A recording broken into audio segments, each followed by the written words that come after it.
Hello guys, स्वागत है आप सभी का आपके अपने यूट्यूब चैनल पे। दिस इज यशोदा वर्मा और आज हम करेंगे क्लास 6 की एनसीईआरटी में चैप्टर 4। ठीक है, तो चैप्टर का नाम है, तो हमने जाना कि हमारे चैप्टर का नाम क्या है, क्या बताती है हमें किताबें और कब्रें। तो यहाँ पर एक पिक्चर दे रखा है, आप देख सकते हैं, पुस्तकालय में मेरी। ठीक है, मेरी एक लड़की का नाम है, वो पुस्तकालय में जाती है या जो भी है वो जानना चाहती है। तो चलो देखते हैं क्या है यहाँ पे। जैसे ही घंटी बजी, शिक्षक ने छात्रों को अपने साथ आने को कहा।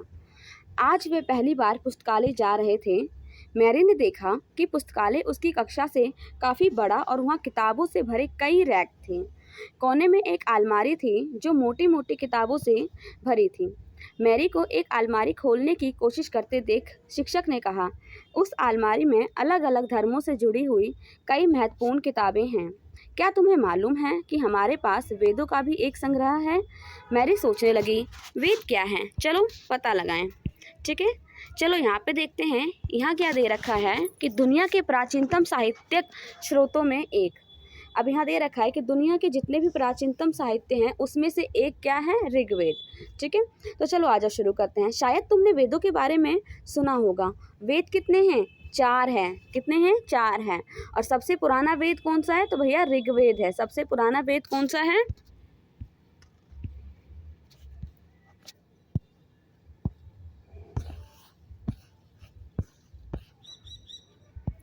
तो सबसे पुराना वेद हमारा क्या है? ऋग्वेद है। ठीक है, उसके बाद आता है सामवेद, यजुर्वेद और अथर्ववेद।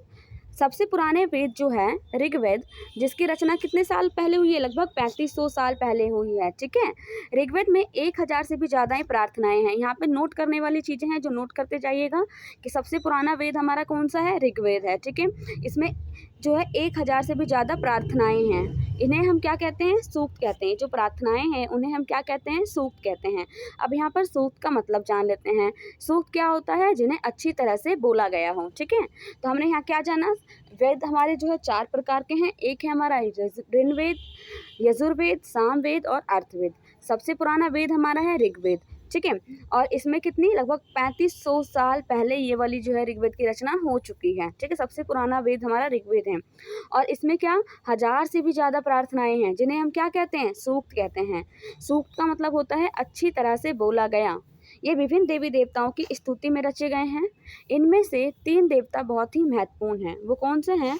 अग्नि, इंद्र और सोम। कौन कौन से हैं बच्चा? अग्नि, इंद्र और सोम। कहीं आप ब्रह्मा विष्णु महेश समझ रहे हो? नहीं, अग्नि, इंद्र और सोम। ठीक है, 3 देवता जो है बहुत ही महत्वपूर्ण है ऋग्वेद में। ठीक है, अग्नि देवता के जो अग्नि के देवता हैं उसे आग के देवता मानते हैं। इंद्र को हम क्या मानते हैं? युद्ध के देवता मानते हैं। और सोम को हम एक पौधा मानते हैं। ठीक, एक बार दोबारा रिपीट कर लो, बहुत इंपॉर्टेंट चैप्टर है ये, बहुत ही क्वेश्चंस इसमें अराइज होती हैं। ठीक है, सो अग्नि क्या है? आग के देवता हैं। इंद्र कौन से हैं? हमारे युद्ध के देवता हैं। और सोम को हम एक पौधे को सोम कहते हैं। ठीक है, जिससे एक खास प्रकार का पेय पदार्थ बनाया जाता है। ठीक है, आ जाओ। वैदिक प्रार्थनाओं की रचना ऋषियों ने की थी। आचार्य विद्यार्थियों को इन्हें अक्षर, शब्द और वाक्यों में बांटकर सस्वर पाठ के द्वारा कंठस्थ करवाते थे। अब ये सोचो, यहाँ पे क्या है कि ऋग्वेद को जो है आचार्य लोग अपने शिष्यों को याद करवाते थे, कंठस्थ करवाते थे बुलवा बुलवा करके। और अभी के टाइम हमारे पास क्या है? लिखित रूप में रहता है चीज़ें याद करने के लिए, है ना। और उस टाइम क्या लिखित रूप में नहीं रहता था, उन्हें सस्वर उसी टाइम में उच्चारण करवा करके याद करवाया जाता था। ठीक, अधिकांश सूक्तों के रचयिता सीखने और सिखाने वाले पुरुष थे। ज़्यादातर सूक्त जो रचे गए हैं वो ज़्यादातर सूक्त रचने वाले जो हैं वो क्या हैं? पुरुष थे, जो सीखने और सिखाने का काम किया करते थे। ठीक, कुछ प्रार्थनाओं की रचना महिलाओं ने भी किया है। यहाँ पर बताया जा रहा है कि कुछ प्रार्थनाओं की रचना जो है महिलाओं ने भी किया है। ठीक है, ऋग्वेद की भाषा जो है प्राक संस्कृत या वैदिक संस्कृत कहलाती है। यहाँ पर एक चीज़ नोट करने वाली है कि ऋग्वेद की भाषा कैसी है? तो भैया प्राक संस्कृत और वैदिक संस्कृत है। ठीक है, तुम स्कूल में जो संस्कृत पढ़ती हो उसमें यह भाषा थोड़ा सा भिन्न है। यहाँ देख लेते हैं संस्कृत और अन्य भाषाएं। ठीक है, संस्कृत भाषा जो है भारतीय यूरोपीय भाषा परिवार का हिस्सा है। भारत की कई भाषाएं हैं जैसे कि असमिया, गुजराती, हिंदी, कश्मीरी, सिंधी, एशियाई भाषाएं। जैसे फारसी यूरोप की बहुत सी भाषाएं जैसे कि अंग्रेजी, फ्रांसीसी, जर्मनी, यूनानी, इतावली, स्पेनिश आदि ऐसी इसी परिवार से जुड़ी हुई भाषाएं हैं। ठीक है, उन्हें एक भाषीय परिवार इसलिए कहा जाता है क्योंकि आरंभ में उनमें कई शब्द एक जैसे थे। उदाहरण के लिए मातृ जो है संस्कृत शब्द हैं, माँ हिंदी है, मदर अंग्रेजी है। इन शब्द को आप देखो, ठीक है, कहीं ना कहीं थोड़ा सा जो है कुछ ना कुछ मेल खाता हुआ नज़र आ रहा है ना, कुछ ना कुछ समानताएं नज़र आ रही हैं। उपमहाद्वीप में एक दूसरे भाषा परिवार की भी भाषाएं बोली जाती हैं। उदाहरण के लिए जो पूर्वोत्तर प्रदेश है हमारा, तिब्बत वर्मा परिवार की भाषाएं जो बोली जाती हैं उसमें क्या है, तमिल, तेलुगु, कन्नड़, मलयालम, द्रविड़ भाषा परिवार की भाषाएं हैं। जबकि झारखंड और मध्य प्रदेश जो मध्य भारत के कई जो मध्य भारत में क्या आ गया हमारा, मध्य प्रदेश वगैरह हो गया, राजस्थान हो गया, ये सब जो है तो इनके कई हिस्सों में बोली जाने वाली भाषाएं कैसी है, ऑस्ट्रो एशियाटिक परिवार से जुड़ी हुई भाषाएं हैं। ठीक, हम जिन किताबों को पढ़ते हैं वे लिखी या छपी गई होती है ना। हम जो भी किताबें पढ़ रहे हैं वो या तो लिखी हुई होती है या छपी हुई होती है। लेकिन मैंने क्या बोला ऊपर, जो ऋग्वेद में जो हम लर्न करते थे उसे क्या था, उसको लिखी हुई नहीं थी, वो छपी हुई नहीं थी। वो सारे सूक्त क्या ब्राह्मण लोग जो है अपने शिष्यों को याद करवाते थे, शब्दों को, वाक्यों को उच्चारण करवा करके। वही चीज़ यहाँ पे दे रखा है, आप देख सकते हो। ऋग्वेद का उच्चारण किया जाता था, श्रवण किया जाता था मतलब कि सुना जाता था, ना कि पढ़ा जाता था, मतलब कि लिखित रूप में था ही नहीं, इसीलिए उसे पढ़ा नहीं जाता था। ठीक, रचना के कई सदियों बाद इसे पहली बार लिखा गया। जब ये रचना बन चुकी थी उस रचना को उस टाइम क्या याद करके एक जो है जनरेशन से दूसरे जनरेशन को फॉरवर्ड किया जाता था, उस टाइम लिखी हुई नहीं थी। ठीक है, और आज के जो ये रचना हुई उसके कई साल बाद इसको जो है लिखा गया, और फिर इसे छापने का काम तो बहुत ही मुश्किल से 200 साल पहले हुआ है। और ये छापने का काम बोल रहा है कि अभी जो है 200 साल पहले ही शुरू हुआ है। ठीक, तो उस टाइम सोच सकते हो हमारे पास क्या है, चैप्टर जो है लिखे हुए रहते हैं तो हमें उसमें से पढ़ के याद करने में इतनी परेशानी होती है, दिक्कत आता है। तो उस टाइम जो गुरु जी के जो शिष्य हुआ करते थे कैसे याद किया करते होंगे, आप सोचो जरा, उनके पास तो लिखी हुई चीज़ें भी नहीं होती थी, है ना, वो डायरेक्ट याद किया करते थे। चलो आ जाओ आगे देखते हैं। यहाँ पर क्या कह रहा है कि इतिहासकार ऋग्वेद का अध्ययन कैसे करते हैं। जो इतिहासकार थे वो ऋग्वेद का स्टडी कैसे करते थे, ठीक, उन्हें कैसे पता चला, तो चलो इस बारे में थोड़ी सी हम जानकारी हासिल करते हैं। पुरातत्वविदों की तरह ही अतीत के बारे में जानकारी इकट्ठी किए जो करते हैं उन्हें हम क्या बोलते हैं, इतिहासकार। जैसे पुरातत्वविद क्या होते थे, वो पुरानी चीज़ों के बारे में स्टडी करते थे, उनकी जानकारी हासिल करते थे कि क्या चीज़ वहाँ पाए जा रहे हैं, कितनी पुरानी है, ये सारी चीज़ें। तो इतिहासकार क्या करते थे, इन्हीं की तरह जो है अतीत के बारे में जानकारी को इकट्ठा करते थे, लेकिन भौतिक अवशेषों के अलावा वे लिखित स्रोतों का भी उपयोग करते थे, है ना। चलो देखते हैं कि ऋग्वेद का अध्ययन कैसे करते हैं। ऋग्वेद में क्या है, कुछ सूक्त वार्तालाप के रूप में है, मतलब कि बातें करते हुए हैं, कन्वर्सेशन करते हुए हैं। विश्वामित्र नामक ऋषि और देवियों के रूप में पूजित दो नदियां व्यास और सतलुज के बीच यह एक संवाद ऐसे ही सूक्त का अंश है। यहाँ क्या बताया जा रहा है मेरा बच्चा, देखो, जो विश्वामित्र जो है एक ऋषि हैं और देवियों के रूप में पूजित दो नदियां हैं, व्यास और सतलुज। तो विश्वामित्र और व्यास और सतलुज, इन दोनों के बीच में क्या हो रहा है, कन्वर्सेशन करते हुए जो है ये सूक्त जो है लिखे गए हैं। ठीक है, यहाँ आप देख सकते हैं ये क्या है, ऋग्वेद की पांडुलिपि का एक पन्ना है ये। ठीक है, ऋग्वेद के टाइम का है। भृज वृक्ष की छाल पर लिखी यह पांडुलिपि कश्मीर में पाई गई थी। ये बोल रहा है कि भृज वृक्ष की जो छाल है उसके ऊपर ये लिखी हुई पांडुलिपि है। अगर आपने ध्यान दिया होगा कि चैप्टर फर्स्ट में भी हमने इस पांडुलिपि और भृज वृक्ष की जो छाल के बारे में जानकारी हासिल की थी, और वही चीज़ अब हम तीसरे चैप्टर में कर रहे हैं। ठीक है, तो यहाँ पर क्या है, लगभग 150 वर्ष पहले ऋग्वेद को सबसे पहली बार छापने के लिए जो है इसका उपयोग किया गया था। ये अभी हमने बोला ना कि लगभग 200 साल पहले ही ये चीज़ें छपना शुरू हुआ है, उससे पहले छपे हुए रूप में नहीं थे। चीज़ों को याद करने के लिए क्या करते, चीज़ों को नेक्स्ट जनरेशन तक पहुंचाने के लिए क्या करते थे मेरे बच्चा, लोगों द्वारा, बच्चों द्वारा याद किया जाता था, कंटेस्ट किया जाता था, और मुँह जबानी बोलकर ही जो है एक जनरेशन से दूसरे जनरेशन को फॉरवर्ड किया जाता था। ठीक है, इसी पांडुलिपि को देखकर अंग्रेजी अनुवाद तैयार हुआ। यह पांडुलिपि पुणे महाराष्ट्र के एक पुस्तकालय में सुरक्षित है। ये जो पांडुलिपि है पुणे महाराष्ट्र में जो है उसके पुस्तकालय में जो है ये सुरक्षित है। ठीक, विश्वामित्र और नदियाँ, यहाँ पर हम देख लो किस तरीके से कन्वर्सेशन होता था उसके बारे में थोड़ी सी जानकारी हासिल करते हैं कि सूक्त कैसे लिखे जाते थे। ठीक, वो जो सूक्त लिखे हुए थे वो कैसे लिखे हुए थे। देखो, विश्वामित्र कहती हैं कि हे नदियों, अपने बछड़ों को छाटती हुई 2 दमकती गायों की तरह 2 फुर्तीले घोड़ों की चाल से पहाड़ों से बीच आओ। इंद्र के द्वारा दी हुई शक्ति से स्फूर्त तुम रथों की गति से सागर की ओर बह रही हो। तुम जल से परिपूर्ण हो और एक दूसरे में मिल जाना चाहती हो। तो यहाँ पे नदियाँ कहती हैं, जल से परिपूर्ण हम देवताओं के बनाए रास्ते पर चलती हैं।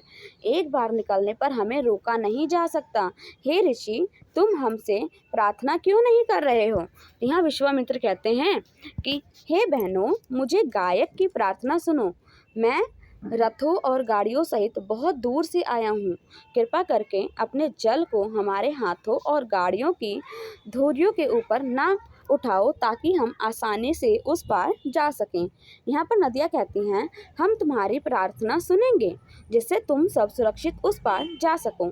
इतिहासकार यह बताते हैं कि यह प्रार्थना उस क्षेत्र में रची गई होंगी जहाँ ये नदियाँ बहती हैं। वे यह भी सुनाते हैं कि जिस समाज में ऋषि रहते थे वहाँ घोड़ों और गायों को बहुत महत्व दिया जाता था, इसलिए नदियों की तुलना घोड़ों और गायों से की गई है। ऋग्वेद की प्रार्थनाओं में अन्य दूसरी नदियों खासकर कि सरस्वती, सिंधु और उसकी जो सहायक नदियां थी उनका भी जिक्र किया गया है, जैसे कि गंगा, यमुना। ठीक है, इनका भी जो है एक इसमें जो है जिक्र किया गया है, जो कि सिर्फ एक बार ही हुआ है। तो आपने देखा किस तरीके से जो है इन सूक्तों को लिखा करते थे, है ना, किस तरह से जो है विश्वामित्र ने इन सूक्तों को कितने प्यार से, कितने अच्छे तरीके से जो है घोड़े और गाय से और नदियों से कंपेयर करके जो है लिखा है। तो चलो आ जाओ, नेक्स्ट हमारा क्या है, नेक्स्ट हमारा टॉपिक है इस चैप्टर में मवेशी, घोड़े और रथ। कि क्या किस तरीके से जो मवेशी, घोड़े, रथ का यूज़ करते थे, क्या है क्या नहीं। चलो इसके बारे में अब हम थोड़ी सी जानकारी हासिल करते हैं, है ना। तो बच्चे देखो, क्या है, शुरू में ये चीज़ें तुम्हें टफ लगेगी, हो सकता है कि एक बार में चीज़ें समझ ना भी आए।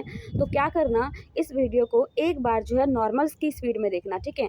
और दूसरी बार मैं कहूँगी कि एक बार और देखना, सेकेंड टाइम डबल की स्पीड करके, क्योंकि देखो जो वीडियो होती है ना, वीडियो के लास्ट में कोने में 3 डॉट ऐसे नज़र आएंगे। उस डॉट पे अगर आप टच करोगे तो वहाँ पे ऑप्शन आ जाएगा 2x का। तो एक बार तो इसे सिंगल 1x में करके देखना और एक बार क्या करना, 2x करके देखना। तो इससे क्या होगा, चीज़ें आपको अपने यहाँ पे है याद हो जाएगी, ठीक है। इसे दोबारा तुम्हें बुक से रीड करने की ज़रूरत नहीं पड़ेगी। क्यों? क्योंकि बच्चा मैं खुद एक एक शब्द आपको रीड करके दिखा रही हूँ ताकि आपका एक भी शब्द छूटे ना, और आपको ऐसा ना लगे कि मेरे से कुछ छूट गया है या मैंने पढ़ा नहीं है या मुझे NCERT पढ़ने की ज़रूरत है, ठीक है। हम एक बार चैप्टर कंप्लीट कर लेंगे, उसके बाद जो है हम चैप्टर वाइज क्वेश्चन आंसर भी डिस्कस करेंगे, ठीक है। जो हमारा जो है BPSC, DSSB, KVS जो भी हम एग्ज़ाम देने वाले हैं, अभी सुपर टेट भी आने वाली है, तो उसमें जो है बहुत ही हेल्पफुल होने वाला है। तो चलो शुरू करते हैं, मवेशी, घोड़े और रथ, ठीक है। ऋग्वेद में क्या है, मवेशियों, बच्चों, खास तौर पर जो है पुत्र और घोड़ों की प्राप्ति के लिए अनेक प्रार्थनाएं किया करते थे। जैसे कैसे आजकल हम कहते हैं कि भैया मुझे घर दे दो, पुत्र दे दो, बच्चे दे दो, जो भी है ना। तो उस टाइम भी क्या, उस टाइम जो है मवेशी के लिए, जानवरों के लिए, बच्चों के लिए, स्पेशल क्या, पुरुष पुत्र के लिए, मतलब पुरुष जेंडर के लिए, पुत्र के लिए, और घोड़ों की प्राप्ति करने के लिए क्या करते थे, ये सब प्रार्थनाएं करते थे, ठीक है। घोड़ों को लड़ाई में रथ खींचने के काम में लाया जाता था। इन लड़ाइयों में क्या मवेशी जीत कर लाए जाते थे। लड़ाइयाँ जैसे कि ज़मीन के लिए भी लड़ी जाती थी और अच्छे चारागाहों हो जहाँ पर जौ जैसी जल्दी तैयार होने वाली फसलों को उगाया जा सकता हो। कुछ लड़ाइयाँ पानी के स्रोत और लोगों को बंदी बनाकर रखने के लिए भी लड़ी जाती थी। तो यहाँ बताया जा रहा है कि लड़ाइयाँ क्यों लड़ी जाती थी। तो यहाँ पे क्या बताया जा रहा है कि या तो चारागाहों के लिए लड़ाई क्या करते थे, या वैसी ज़मीन के लिए लड़ाई करते थे जहाँ पर जौ को आसानी से उगाया जा सकता है, या लोगों को बंदी बनाकर रखे जा सकने वाली ज़मीन के लिए भी लड़ाई करते थे, ठीक है। तरह तरह की चीज़ों के लिए ये सब लड़ाई किया करते थे। आज हम यहाँ थोड़ा सा देख लेते हैं। युद्ध में जीते हुए धन का कुछ भाग जो है सरदार रख लेते थे और कुछ हिस्सा जो है पुरोहित को दे दिया जाता था। जो भी हम जीतते थे तो उसमें से कुछ पोर्शन जो है सरदार रखते थे और कुछ पोर्शन पुरोहित को दे दिया जाता था, और शेष धन जो है आम लोगों में बांट दिया जाता था। बाकी जो धन बचता था उसे आम जनता में बांट दिया जाता था, ठीक है। कुछ धन जो है यज्ञ करने के लिए प्रयुक्त होता था, और जो यज्ञ की जो आग में जो आहुति दी जाती थी, ये आहुतियाँ किस लिए थी, तो देवी देवताओं को दी जाती थी, जैसे कि घी, अनाज, कभी कभार जानवरों की भी आहुति दी जाती थी। ठीक, यहाँ क्या बोला बोला जा रहा है कि जो भी धनी युद्ध में जीतते थे तो उसमें जो है कुछ पोषण क्या है सरदार लेते थे और कुछ पोषण पुरोहित को देते थे, कुछ पोषण यज्ञ के लिए जमा कर लिया जाता था और बाकी सब जो है आम जनता को बांट दिया जाता था। ठीक है, जो ये हमारे यज्ञ हुआ करते थे उसमें आहुति के तौर पे क्या डालता था बच्चा, तो घी, अनाज, कभी कभी जो है जानवर की भी आहुति दी जाती थी। ठीक, अधिकांश पुरुष इन युद्धों में भाग लेते थे। जो युद्ध में भाग लेते थे उसमें क्या थे, ज़्यादातर पुरुष लोग थे। ठीक है, कोई स्थायी सेना नहीं थी, कोई भी स्थायी सेना नहीं थी, लेकिन लोग सभाओं में मिलते जुलते थे। वो युद्ध, वो शांति के विषय में सलाह मशवरा भी करते थे। यहाँ ऐसे लोगों को अपना सरदार चुनते थे जो बहादुर और कुशल योद्धा होते थे। ये जो मीटिंग करके ये डिसाइड करते थे कि भैया किसको हमें जो है अपना सरदार चुनना है, और ये ऐसे लोगों को सरदार चुनते थे जो बहादुर होते थे, कुशल योद्धा होते थे। ठीक, लोगों की विशेषताएं बताने वाले शब्द, लोगों का वर्गीकरण काम, भाषा, परिवार, समुदाय, निवास स्थान या सांस्कृतिक परंपरा के आधार पर किया जाता रहा है। ऋग्वेद में लोगों की विशेषता बताने वाले कुछ शब्दों को देखो। ऐसे दो समूह हैं जिनका वर्गीकरण काम के आधार पर किया गया है। पुरोहित, जिन्हें कभी कभी ब्राह्मण कहा जाता था, तरह तरह के यज्ञ और अनुष्ठान करते थे, और दूसरे लोग कौन थे, राजा थे। ठीक है, पुरोहित जिन्हें कभी कभी क्या ब्राह्मण कहा जाता था और तरह तरह के यज्ञ करते थे, अनुष्ठान करते थे, और दूसरे लोग कौन थे, राजा थे। ठीक है, ये राजा वैसे नहीं थे जिनके बारे में तुम बाद में पढ़ोगे।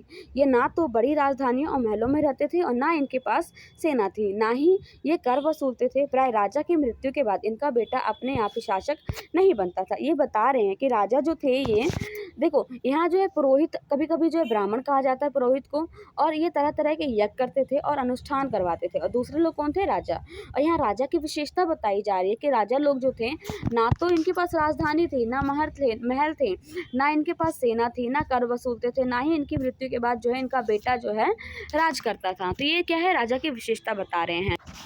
यहाँ देख लो, जनता या पूरे समुदाय के लिए दो शब्दों का इस्तेमाल किया जाता था। एक था जन, ठीक है, एक जन जिसका प्रयोग हिंदी व अन्य भाषाओं में आज भी होता है, और दूसरा था विश, ठीक है, जिससे वैश्य शब्द निकला है। ठीक है, इस विषय पर हम अध्याय 5 में विस्तार से पढ़ेंगे। यहाँ हमने दो शब्द जाना, जन और विश के बारे में। ठीक, ऋग्वेद में विश और जनों के नाम मिलते हैं। जो हमारा सबसे पुराना ऋग्वेद है, जो लगभग 3500 साल पहले जो इसकी रचना हो चुकी है। ठीक है, तो इसमें क्या है, जन और विश की जो है नाम मिलते हैं, इसलिए हमें पुरुजन या विश या भरतजन या विश, यदुजन, विश जैसे कई उल्लेख हमें क्या है ऋग्वेद में मिल चुके हैं। ठीक है, यहाँ दे रखा है, जिन लोगों ने इन प्रार्थनाओं की रचना की वे कभी कभी खुद को आर्य कहते थे। क्या कहते थे, आर्य कहते थे, तथा अपने विरोधियों को दास या दस्यु कहते थे। दस्यु वे लोग थे जो यज्ञ नहीं करते थे और शायद दूसरी भाषाएं बोलते थे। बाद के समय में दास स्त्रीलिंग दासी शब्द का जो है मतलब गुलाम हो गया। ठीक है, बाद में जो इसे क्या बोला गया, दासी शब्द को गुलाम के तौर पे कंपेयर किया गया या गुलाम कहा गया। दास वे स्त्री या पुरुष होते थे जिन्हें युद्ध में बंदी बनाया जाता था। उस टाइम जो है दास उन्हें बोलते थे जो बंदी बनाकर लाए जाते थे, और ये स्त्री और पुरुष दोनों के लिए सेम शब्द यूज़ किया जाता था, दास। लेकिन अब जो है अभी के टाइम में स्त्रीलिंग के लिए जो स्त्री होती है उनके लिए दासी शब्द का यूज़ किया जाता है। ठीक है, उन्हें उनके मालिक की जायदाद माना जाता था।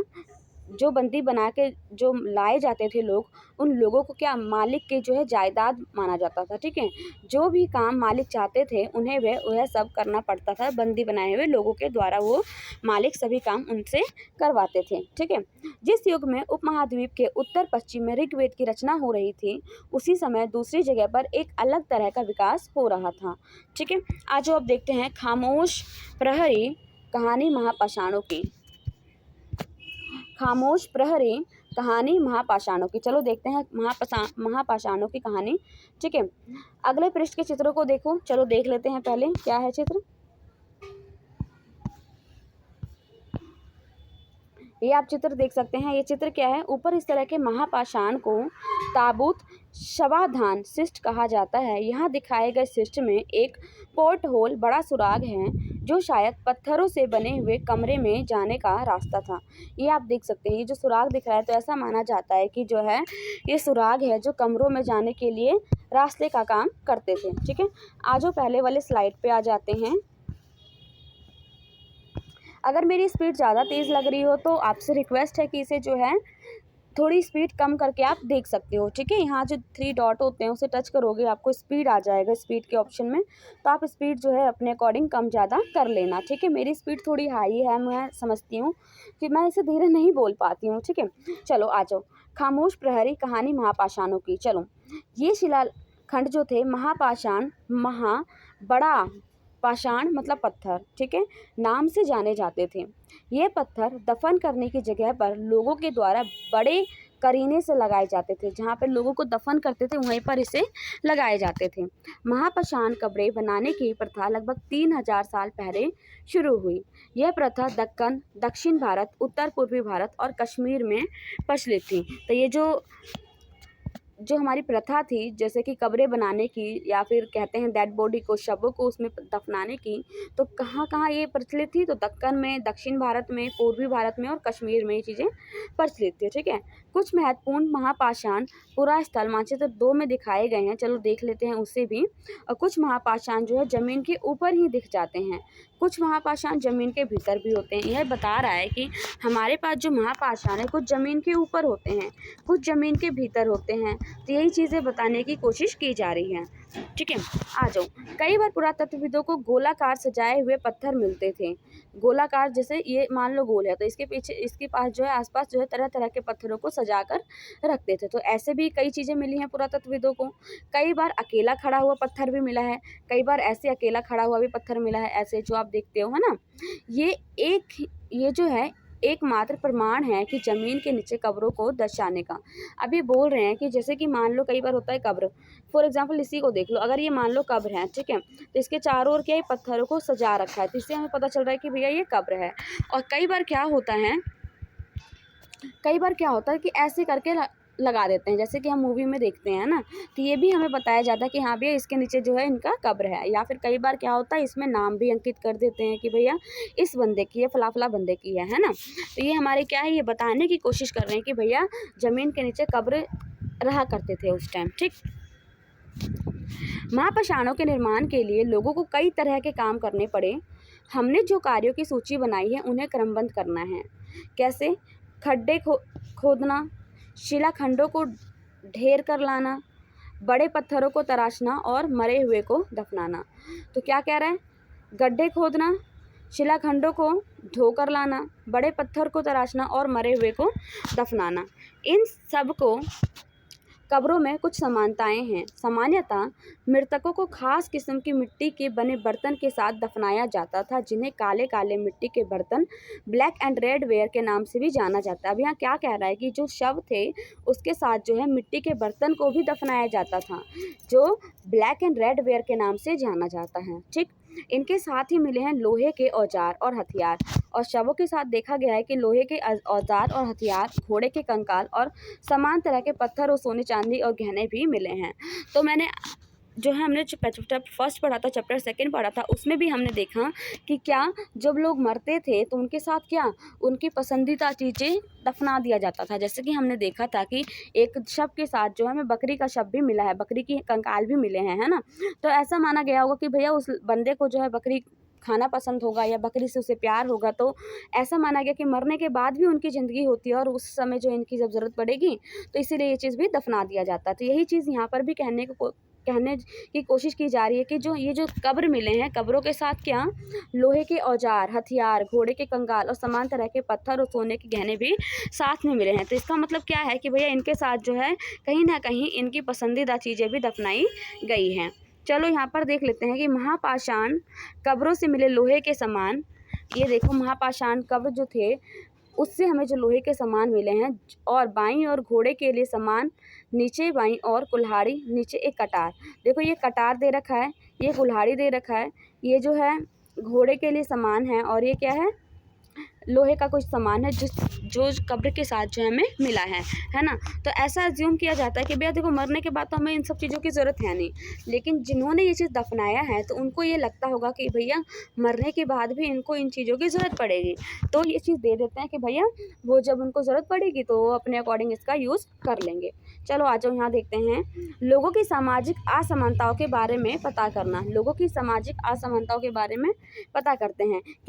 कैसे पता चलेगा कि उस टाइम भी लोग जो है असमान तरीके से जीवन व्यतीत कर रहे थे। जैसे कि आज हम जानते हैं कुछ लोगों के पास बहुत सारे घर हैं, कुछ लोगों के पास एक भी नहीं है, कुछ लोगों के पास बहुत सारा पैसा है, कुछ लोग खाने को तरस रहे हैं। तो ये चीज़ें क्यों हैं? असमानता के कारण, है ना। तो यहाँ पर ये बताने की कोशिश कर रहे हैं क्या उस समय भी यही चीज़ थी, और अगर थी तो हमें पता कैसे चलता है। तो देखो मैं बता देती हूँ इसको रीड करने से पहले थोड़ा सा छोटे शब्दों में, ताकि चीज़ें आपको समझ आए। देखो उस समय हम थे नहीं, है ना, हम तो नहीं थे उस समय। तो क्या करेंगे, जो हम कब्रें खोदते थे उसमें क्या होता है, कईयों के साथ बहुत सारे सोने जेवरात मिलते थे और कईयों के साथ कुछ नहीं मिलते थे, कईयों के साथ जानवर मिलते थे और कईयों के साथ कुछ नहीं मिलते थे, है ना। तो इससे ये चीज़ फ़र्क पता चलता है कि जिनके साथ जानवर थे, जिनके साथ हीरे जवाहरात मिले हैं, तो हो सकता है कि उस समय जो वो लोग अमीर हुआ करते होंगे, है ना, और जिनके पास नहीं था वो गरीब हुआ करते थे। तो चलो एक बार बुक से रीड कर लेते हैं। तो पुरातत्वविद यह मानते हैं कि कंकाल के साथ पाई गई चीज़ें मरे हुए व्यक्ति की ही रही होंगी। कभी कभी एक कब्र की तुलना दूसरी कब्र से ज़्यादा चीज़ें मिलती हैं, है ना। ये चीज़ मैंने बोला कि हो सकता है एक कब्र में कम और दूसरी कब्र में ज़्यादा चीज़ें मिली हैं। तो यहाँ एक व्यक्ति की कब्र 33 सोने के मनके और शंख पाए गए। बोल रहे हैं कि एक व्यक्ति के कब्र के साथ 33 सोने के मनके और एक शंख पाए गए, और दूसरे कंकालों के पास सिर्फ कुछ मिट्टी के बर्तन ही पाए गए। ये दफनाए गए लोगों की सामाजिक स्थिति से भिन्नता को दर्शाता है। ठीक है, कुछ लोग अमीर थे तो कुछ लोग गरीब थे, कुछ लोग सरदार थे तो कुछ अनुयायी थे, है ना। इस अकॉर्डिंग जितना जिसका सामर्थ्य होता था उस अकॉर्डिंग ये चीज़ें को दफनाया करते थे। ठीक, चैप्टर थोड़ा लेंथी हो रहा है लेकिन हम कोशिश करते हैं जल्दी से ये चैप्टर कंप्लीट करने का। ठीक, तो क्या कुछ कब्रगाहें खास परिवारों के लिए थी। अब यहाँ बोल रहा है कि क्या कुछ कब्रगाहें जो थी वो सिर्फ एक ही परिवार के लिए थी या कुछ खास परिवार के लिए थी। तो चलो इसके बारे में थोड़ी सी जानकारी हासिल करने की कोशिश करते हैं। देखो क्या है, कभी कभी महापाषाणों में एक से अधिक कंकाल मिले हैं। क्या है, कईयों चीज़ होते हैं, जैसे कि एक खास तरह के कब्रगाहें का मतलब यह है कि कई बार होते हैं एक फैमिली के लोगों ने एक चीज़ डिसाइड कर लिया कि भैया जितने भी लोग मरेंगे यहीं पे जो है हम उनके शव को दफनाएंगे। तो जब एक मरा तो यहाँ डाल दिया, फिर इसके कोई परिवार में हुआ तो फिर यहीं पे डाल दिया, फिर एक और कुछ, फिर मतलब कहने का मतलब ये है कि जितने भी इनके फैमिली के हुए हैं सबको यहीं पर दफनाया गया है। तो यही चीज़ यहाँ पर हम पढ़ेंगे। ठीक, कभी कभी महापाषाण में एक से अधिक कंकाल मिले हैं। ये दर्शाते हैं कि शायद एक ही परिवार के लोगों को एक ही स्थान पर अलग अलग समय पर दफनाया गया था। जैसे कि मैंने बताया कि इनका एक ही जगह पर निश्चित रहता था कि भाई यहीं पे डालेंगे। ठीक, अब एक एक का किसी की मृत्यु हुई तो यहाँ पे डाल दिया। अब कुछ समय बाद हो सकता है कोई दादा वाइफ चली गई पति के बाद, तो उनको भी यहीं डाल दिया गया। हो सकता है फिर उनके पास चाचा वगैरह चले गए तो उनको भी यहीं पे डाल दिया गया। ठीक, बाद में मरने वाले लोगों को पोर्ट हॉल के रास्ते कब्रों में लाकर दफनाया गया था। ऐसे स्थान पर गोलाकार जो है लगाए गए पत्थर या चट्टान चिन्हों का काम करते थे, जहां लोग आवश्यकता के अनुसार शवों को दफनाने दोबारा आ सकते थे। अब ये बता रहे हैं कि यहाँ पर जो है एक ही जगह पे हमें पता कैसे चलेगा कि भैया यहाँ पर जो है हमारा शव है। तो हम क्या करते थे, वहाँ पर गोलाकार निशान बना देते थे कि जब हमें दोबारा कभी ज़रूरत पड़ेगा तो हम इस गोलाकार निशान के थ्रू हम वहाँ पर पहुँच जाएं और वहीं पर जो है इन शवों को दबा दें। तो चलो आ जाओ यहाँ पर नेक्स्ट टॉपिक के ऊपर। इनाम गांव के एक विशिष्ट व्यक्ति की कब्र। अब इनाम गांव में एक कब्र थी, उसके बारे में यहाँ पर डिस्कशन किया जाएगा, बताया जा रहा है क्या है, चलो देखते हैं। यह भीमा की सहायक नदी घोड़े के किनारे एक जगह है। क्या, इमाम गांव कहाँ है? भीमा की सहायक नदी घोड़े के किनारे एक जगह है। इस जगह पर लगभग 3600 से 2700 साल पहले लोग रहते थे। यहाँ वयस्क लोगों को प्राय गड्ढे में सीधा लिटाकर दफनाया जाता था। यहाँ बताया जा रहा है जो यहाँ पे जो लोग थे, यहाँ जो गड्ढे थे, इसमें क्या है, सीधा लोगों को दबा दिया जाता था। ठीक है, लिटा करके नहीं, सीधा दबाते थे। ठीक है, उनका सिर उत्तर की ओर होता था और कई बार उन्हें घर के अंदर ही दफनाया जाता था। ये बोल रहे हैं कि उनका जो सर था उत्तर की दिशा में होता था और कई बार क्या है, उन्हें घर के अंदर ही दफना देते थे। ऐसे बर्तन जिनमें शायद खाना और पानी हो, दफनाए गए शव के पास रखे दिए जाते थे। अब यूँ ऐसा अज्यूम किया जाता है कि हो सकता है इनके साथ जो बर्तन रखे गए हैं उसमें खाना खाने और पानी पीने के लिए ये यूज़ करते होंगे, तो वो जो है शवों के साथ रख देते थे ताकि अगर शवों को प्यास या भूख लगे तो उससे यूज़ करके वो अपना पेट भर सके। ठीक। एक आदमी को 5 कमरों वाले मकान के आंगन में 4 पैरों वाले मिट्टी के एक घड़े से संदूक में दफनाया गया था। बस अब ये बोल रहा है कि एक आदमी को क्या है कि 5 कमरे वाले मकान में 4 पैरों वाले संदूक में दफनाया गया था। ठीक है। और ये कहाँ, बस्ती के बीच में बसा ये घर गांव के सबसे बड़े घरों में से एक था। इस घर में एक अनाज का गोदाम भी था। शव के पैर मुड़े हुए थे। यहाँ बताया जा रहा है कि जो शव थे उनके पैर क्या मुड़े हुए थे। चलो आ जाओ, नेक्स्ट हमारा क्या है, क्या बताते हैं हमें कंकालों के अध्ययन। अब हम कंकाल के अध्ययन कर रहे हैं, है ना, कंकाल का अध्ययन कर रहे हैं, तो ये क्या हमें बता रहा है कि छोटे आकार के आधार पर एक बच्चे के कंकाल को आसानी से पहचाना जा सकता है, लेकिन एक बच्चे और बच्ची के कंकाल में बीच कोई फ़र्क नहीं होता। यहाँ बोल रहा है कि जो हमारा कंकाल छोटा होगा तो हम ये पहचान सकते हैं कि वो बच्चे का है, लेकिन बच्चे में हम मेल फीमेल का फ़र्क नहीं कर सकते हैं। और बड़ों में कैसे मेल फीमेल का फ़र्क करें, तो हम बोल सकते हैं कि जिन कंकाल के साथ चूड़ियाँ गहने मिले वो फीमेल के होंगे और जिनके साथ नहीं होंगे वो मेल के होंगे। अब मान लो कोई स्त्री है जिन्होंने गहने नहीं पहन रखे हैं, तो उनका क्या होता है, उनके नितंब के द्वारा पता लगाया जाता है कि वो मेल हैं या फीमेल हैं। देखो, जो स्त्री होती हैं वो बच्चे को जन्म देती हैं, और जब वो बच्चे को जन्म देती हैं तो उनका क्या होता है, नितंब जो है चौड़ा हो जाता है, कमर की जो हड्डियां होती हैं वो चौड़ी हो जाती हैं। तो हम कमर की हड्डियों से जो है कंकाल के पुरुष या स्त्री होने का पता हम लगाते थे। चलो आज इसमें देख लेते हैं क्या है। क्या हम यह पता लगा सकते हैं कि कंकाल किसी पुरुष का है या स्त्री का? कभी कभी लोग कंकाल के साथ मिले सामान के आधार पर इसका अंदाजा लगाते हैं। उदाहरण के लिए यदि कंकाल के साथ गहने मिलते हैं तो कई बार उसे महिला का कंकाल मान लिया जाता है, लेकिन ऐसी समझ के साथ समस्याएं हैं। अक्सर पुरुष भी आभूषण पहनते थे, है ना, पुरुष भी उस टाइम आभूषण पहनते थे, तो फिर कैसे पहचाने कि भैया महिला की हैं या पुरुष के हैं, है ना। कंकाल का लिंग पहचानने का बेहतर तरीका उसकी हड्डियों की जांच से है। चूँकि महिलाएं बच्चों को जन्म देती हैं, इसलिए उनका कटी प्रदेश कूल्हा जो है पुरुषों से ज़्यादा बड़ा होता है। ये समझ कंकालों के आधुनिक अध्ययन पर आधारित है। आज से लगभग 2000 साल पहले चरक नाम के प्रसिद्ध वैद्य हुए थे। उन्होंने चिकित्सा शास्त्र पर चरक संहिता नाम की किताबें लिखी। वे कहते हैं कि पुरुष के शरीर में 360 हड्डियां होती हैं। यह आधुनिक शरीर रचना विज्ञान की 206 हड्डियों में काफ़ी ज़्यादा है। संभवतः चरक ने अपनी गिनती में दांत, हड्डियों के जोड़ और कार्टिलेज को जोड़कर ये संख्या बताई थी। यहाँ बोल रहे हैं कि जो चरक थे उन्होंने जो है हड्डियों की गिनती की थी, तो उन्होंने कितनी बताई, 360। तो ये अज्यूम किया जाता है कि अभी तो हम कहते हैं कि भैया 206 हड्डी हैं, तो ये 360 कैसे हैं। तो इसका मतलब ये है कि यहाँ हम अंदाज़ा लगा रहे हैं कि हो सकता है उन्होंने जो है हमारे दांतों को भी गिनकर उनको भी हड्डियों के रूप में काउंट करके 360 माना होगा। चलो आज नेक्स्ट टॉपिक पे, नेक्स्ट टॉपिक है हमारा इनाम गाँव के लोगों के काम धंधे। कि इनाम गांव में जो लोग थे उनके काम धंधे क्या थे। तो इनाम गांव में जो पुरातत्वविदों को गेहूं, जौ, चावल, दाल, बाजरा, मटर, तिल के बीज मिले हैं। तो क्या क्या मिले हैं, गेहूं, जौ, चावल, दाल, बाजरा, मटर, तिल के बीज मिले हैं। कई जानवरों की हड्डियां भी मिली हैं। कई हड्डियों पर क्या काटने के निशान से यह अंदाज़ा लगाते हैं लोग कि इन्हें खाया करते होंगे। जो हड्डियां हैं उनके ऊपर दांत के काटने के निशान है, तो हम ऐसा अंदाज़ा लगाते हैं कि भैया ये जो है मांस खाया करते होंगे। गाय, बैल, भैंस, बकरी, भेड़, कुत्ता, घोड़ा, गधा, सुअर, सांभर, चितकबरा, हिरन, कृष्ण मृग, खरहा, नेवला, चिड़िया, घड़ियाल, कछुआ, केकड़ा, मछली की हड्डियां भी पाई गई हैं इनाम गांव में। ठीक, ऐसे साक्ष्य मिले हैं कि बेर, आंवला, जामुन, खजूर, कई तरह की रसभरियाँ एकत्र की जाती होंगी। तो बच्चे यहाँ पर आपको क्या करना है, इनाम गांव में जो भी चीज़ें मिली हैं उसको आपको एक पेज पे नोट करना है, ताकि आपको बार बार एनसीईआरटी रीड करने की ज़रूरत ना पड़े। तो फसल में क्या कर लेना, गेहूँ, जौ, दाल, चावल, बाजरा, मटर, तिल, बीज। जानवरों में कर लेना कि भैया उन्हें गाय, भैंस, बैल, बकरी, कुत्ते, घोड़े, गधे, सुअर, सांभर, चितकबरा, हिरन, मृग, खरहा, नेवला, चिड़िया, घड़ियाल, कछुआ, केकड़ा, मछली वगैरह सब मिले हैं। ठीक है। और फल में कर लेना आंवला, बेर, जामुन, खजूर और कई तरह की जो हैं फलियाँ। ठीक है। इतना आप एक नोट बना लेना ताकि आपको ये जो चीज़ें हैं रीड करने में आसानी होए। ठीक है। इसी के साथ हमारा ये चैप्टर कंप्लीट होता है, ठीक है। अगर वीडियो पसंद आई हो तो वीडियो को लाइक करना, चैनल को सब्सक्राइब करना और ज़्यादा से ज़्यादा लोगों को शेयर करना ताकि औरों की भी हेल्प हो सके। और एक बार और मैं फिर कह देती हूँ कि इसको क्या करना, एक बार तो नॉर्मल की स्पीड में सुनना या देखना और एक बार और देखने की कोशिश करना डबल की स्पीड में, जिससे कि ये जो थोड़ी बहुत आपको डाउट रहेगा वो आपका सेकंड बार में क्लियर हो जाएगा, ठीक। और ये चीज़ें आपको हमेशा तक याद रहेंगे, फिर आप कितना भी कोशिश कर लो नहीं भूल पाओगे, ठीक है। क्योंकि देखो हमारा किसी भी गवर्नमेंट जॉब के प्रिपरेशन कर रहे हो तो उसमें जो है एनसीईआरटी तो भैया वो हमारा क्या है, मेन है।